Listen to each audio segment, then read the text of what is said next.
فللابن والابنة حق على أبيها وعلى أمها، وأنت كراع للأسرة، فكل راع مسؤول عن رعيته.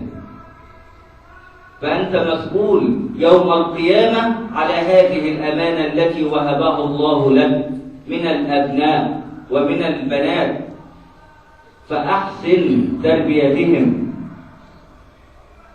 كما أمرنا الحبيب المصطفى صلى الله عليه وسلم. والآن ما هي حقوق الأبناء على الآباء؟ فمن حق الابن على أبيه أن يختار أمه. من حق الابن على أبيه أن يختار أمه. ما هي صفات هذه الأم؟ لابد أن تكون هذه الأم أم صالحة، أم تقية، أم تعلم حقوق الله عليها، لأن هذه الأم ستعكس سلوكيتها على أبنائك. لا تأخذ بالمنظر ولا بالشكل ولا بالجمال. فأخبرنا الحبيب المصطفى صلى الله عليه وسلم أن المرأة تنكح ل4، ومن أهم هذه الصفات التي أخبرنا عليها الحبيب المصطفى صلى الله عليه وسلم: فافرض بذات الدين تربت يداك.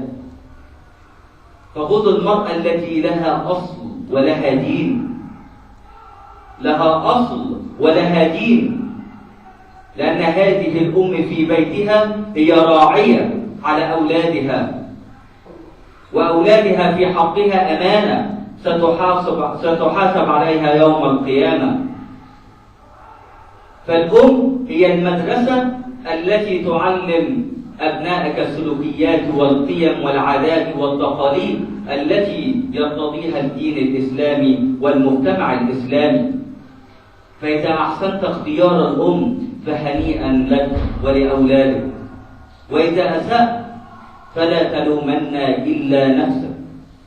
وفي النهاية تجد الكثير من الآباء والأمهات يشتكون من سوء تربية أولادهم. أنتم تشتكون، ونحن الذي نزرع فيهم عدم القيم والأخلاق، عدم الالتزام بالدين القويم، عدم الالتزام بسنة النبي محمد صلى الله عليه وسلم.